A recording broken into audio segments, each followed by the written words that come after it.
So welcome back to me, welcome back to Thailand. True Blue Thai here from Thailand. Hope you're doing well. This is 1 Jan here in Thailand, which is Monday, and it's a bit chilly this morning. It's a bit very chilly. I'm moaning about the weather because it's not as warm as it is during the hot season.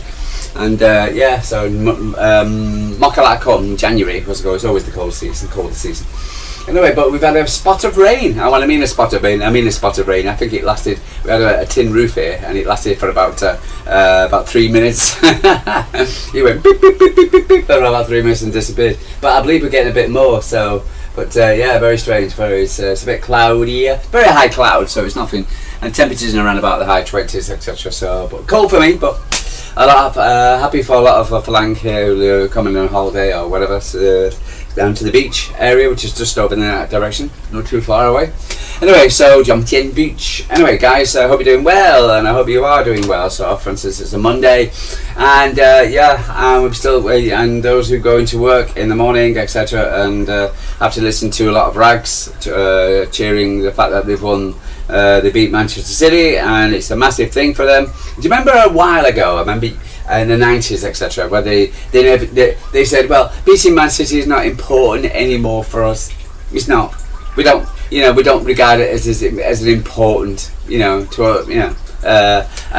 it called? It's just another 3 points, blah blah blah. It doesn't have any value to us anymore. Well, to say the truth, the only thing what we're probably upset about Man City fans is probably losing ground in Arsenal. But as Arsenal, it's only 1 point because Arsenal, failed to win as well. So yeah, got a 0-0. And also last night results again. The crazy Premier League continues. So Wolves 0, Newcastle 0. Go figure that one. Wolves, could they get out of it? Who knows? And then you've got Aston Villa. At home, Aston Villa, Omar Emery going on this unbeaten run, blah blah blah. Aston Villa. By the mainstream southern-based media, they've got a chance of winning the Premier League. Lose at home to Everton, lowly little Everton. Oh my Christ! So again, it's a fact. It's anything below. It's such a win and lose, win lose. For instance, it just nobody seems to want. It could be competitive. It could be the amount of games you play. It could be injuries, etc. But so we can sit there and be very disappointed because we lost. We also can be very disappointed because we lost to our biggest rival, the Rags. And because annoyance more than rival. They're not actually a rival anymore. Aston Villa are a rival, Arsenal are a rival. They're the biggest rivals. The Rags are not our biggest rival. They're just this annoying parasite, which always seems to which games to get a lot of press because of the amount of southern-based biased media. United fans seems to. United, and they're coming out now. They've won the world. They beat Man City, so that's it now. That's it. And they're having the parade. Honestly, they're absolutely disgraced. They really are. Anyway, so leave them to it, and then we've got to move on. So we will move on, and for instance, I know it's difficult, and to me, for instance, it upset me. For instance, I did turn the game off when it actually went 3-0. Didn't realise that goal was disallowed, but I thought, my God, I shouldn't do that. Really, I should stay to the end. And but it was disappointing. I think we were on such a high from the Marc Guehi signing, and for instance, and the Rags and everybody else exploding, Man City, crying. That, for instance, losing against, again, and then playing against the Rags, this torturous team, etc., who seems to have more interims than coaches. You've got manager, Man United manager, Man United coach, and Man United interim. I don't believe it. And every year, they get his interim, they will win a couple of games, and it's all wonderful.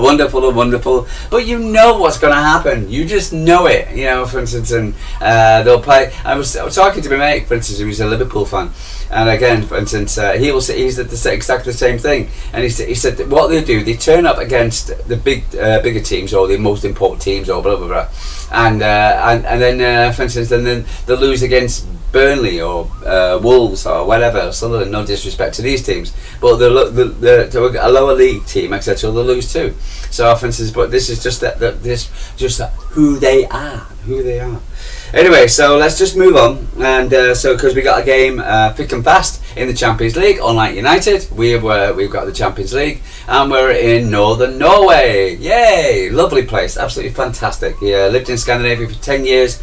Beautiful, beautiful place, and so it's great. It'd be great to be there for. And I saw some pictures of City fans have put on the thumbnail and arriving in Oslo.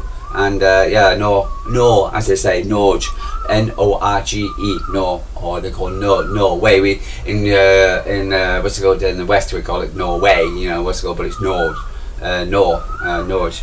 And so for instance, but fantastic country.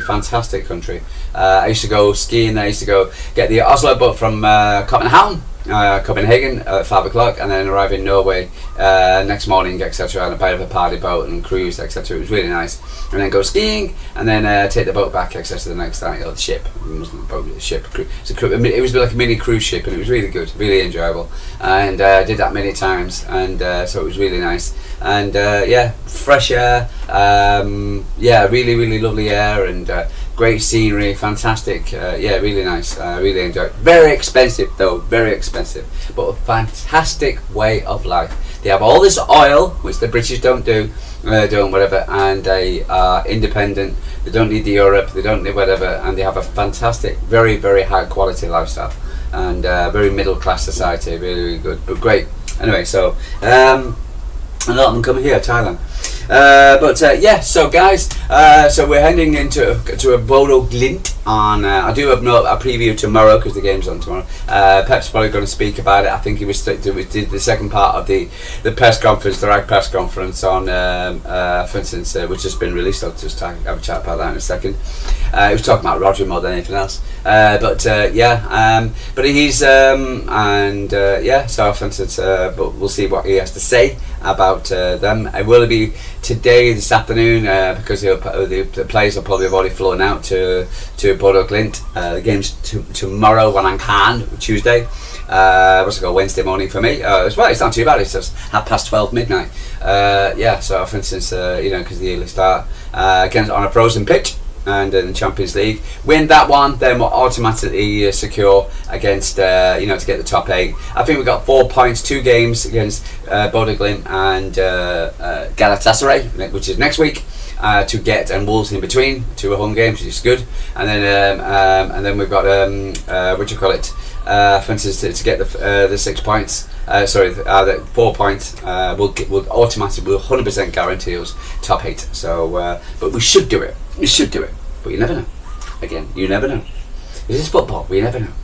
Anyway, so Pep was talking more about Rodri coming back. I was happy to see Rodri play a full 90 minutes in the Manchester, but he said it takes the time to get to his best. People like myself also say he didn't play well. So, for instance, but it is going to take him a while before he gets back to his level best. That's the reason why I think it should be Nico Gonzalez and Rodri in the double pivot.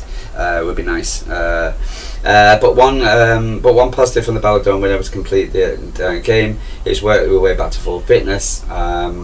I think he looks like he's getting sharper. He is getting better. I said to her, again, he did have a bad game, but I don't know which player didn't have a bad game, apart from Donnarumma and Kusinov, etc. But Rodri will play better than everyone but in play. Of course, he comes from 18 months out. And game we've got to give him, and it's normal to go. And he was also on his own in the midfield as well, surrounded by a bunch of rags.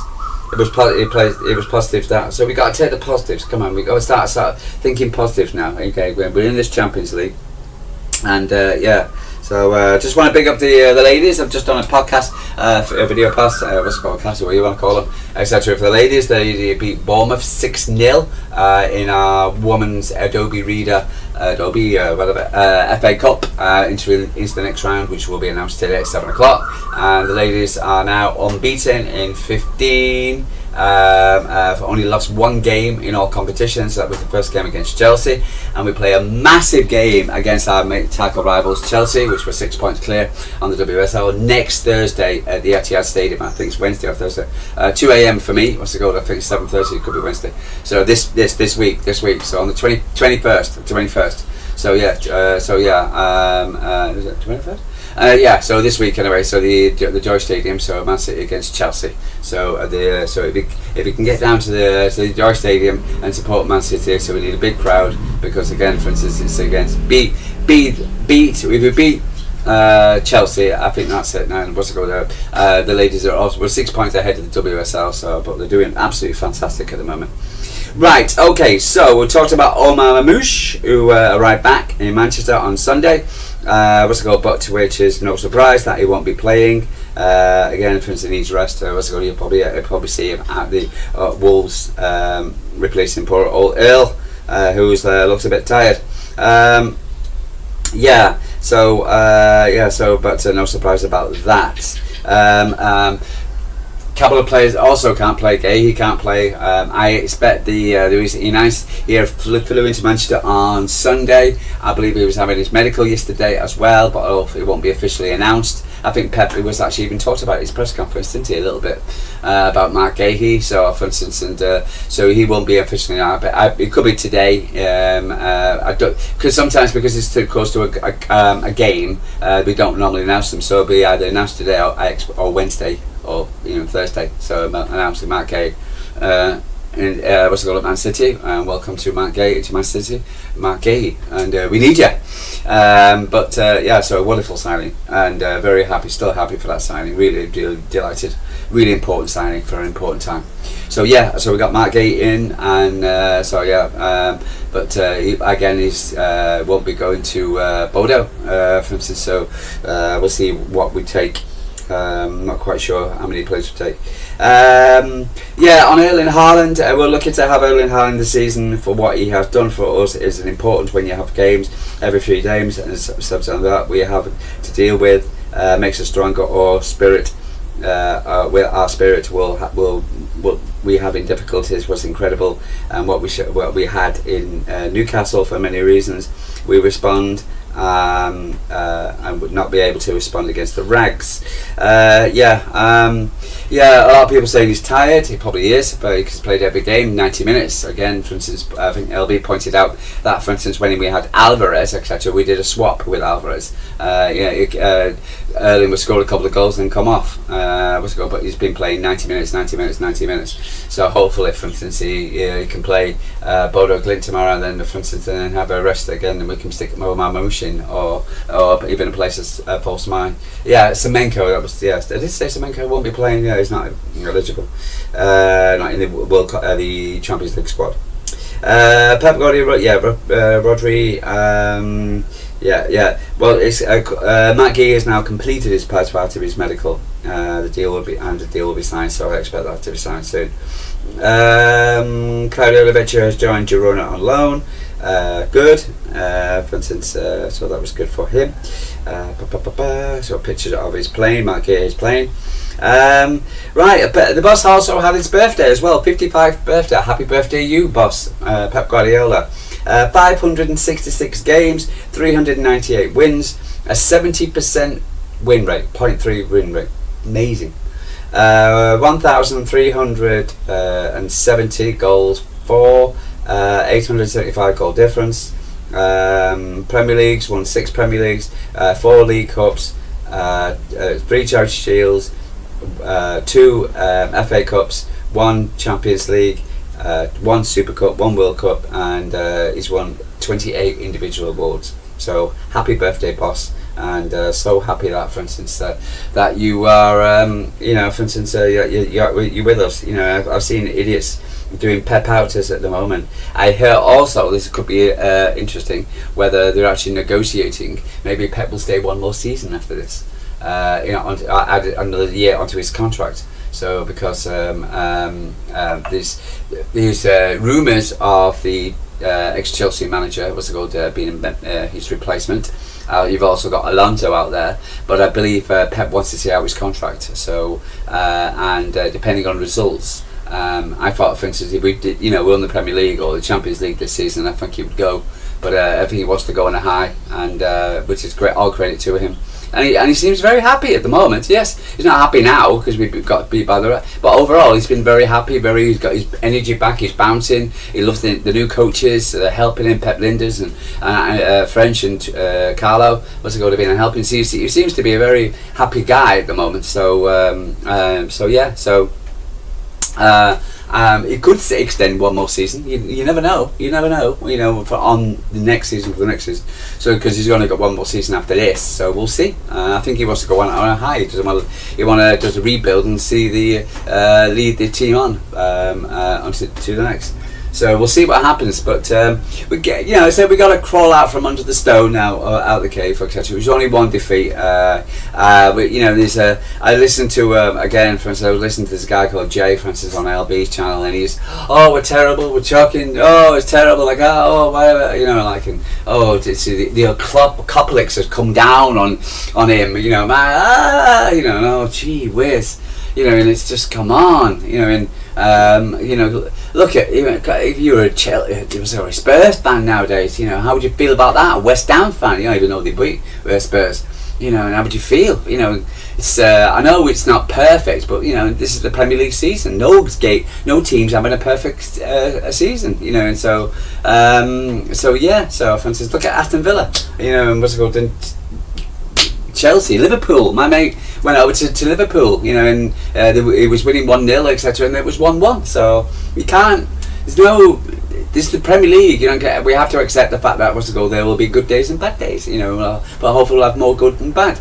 We got injuries. We've got people like Nunes was missing, etc. He was vitally important. Nico Gonzalez, etc. He's very important. These cogs in a wheel, and sometimes when you pull out the cogs, etc., the wheel doesn't function. The system doesn't function as well, and but hopefully we got Omar coming back. So for instance, we got Marc Guehi coming through this, and Nico Gonzalez will be back soon. I'm sure Nunes will be over his flu soon, and so we'll and then we'll be back to where we are. Again, for instance, we've got relatively simple, easy games, but you never know. Bodo Glint, Galatasaray, Wolves. We should be winning. We should be getting at least three wins over the next 3 games. Be very surprised if we don't. Very surprised, but you never know. But very surprised. But we need to keep the faith and stop. Talking about the world's coming in, the world's coming to an end. And Man City is whatever. We can still have a very, very good season, and we've got to be positive. We've been here so many times before. Really have to, we can't. This is not the first time, and we've been here so many times before, and we can win. We will win. We got to believe. For instance, we're one game off from our first final, which is we're still in the FA Cup, which is a great tie for the next round. We're still on the heels of Arsenal. Yes, not perfect. We'll get into the top 8. We'll win tomorrow, for instance, in the Champions League. So we're still in a very good position. We've got to keep the faith and put things into reality. Not all teams are winning. Real Madrid losing, Barcelona's not doing well. For instance, you've got to put the whole, and the Premier League is so topsy-turvy at the moment of who's winning and losing. Look at that, Newcastle. You don't expect them to go to with their great, fantastic side to go over to. They lost to get beat by City. They go to Wolves, a team where they expected to win, and they can't score. What's going on there? And then Aston Villa. Losing at home to Everton, you could have put your house on that one. But again, the Premier League, for instance, we may be losing games, but other teams as well. So, for instance, doesn't hide the facts, but you've got to keep the faith and know that we've been here before. This is the Premier League is a long ass season, and there's a lot of games to play, and there's going to be a lot more twists and turns. As I said yesterday, it's a merry-go-round. It's ups and downs and twists and turns. They're not going around a roller coaster. And you've got to keep the faith, and that's what we've got to do. Keep the faith, So let's see what Pep's got to say today. Maybe I'm sure it's today. He'll in Norway, and big up to the guys, etc. Go to Norway. It's not as bad as what you think. This cold, it's not as bad, And again, I used to walk around in a t-shirt in northern Norway. What's it called? In a t-shirt. People used to look me crazy then. Kid you not, be -10 and be running around. People say, well, "You're not cold." I said, "No, you know, it's a different kind of cold. You know, it's a dry cold. You ever go skiing? You know, you'll know." Yeah. So, for instance, it's not wet cold like it is in England. Anyway, guys, I'm going to love you and leave you, and I'll speak to you tomorrow, and hopefully we'll have a bit more clarity of the game and of the future. And yeah, and other than that, keep the faith.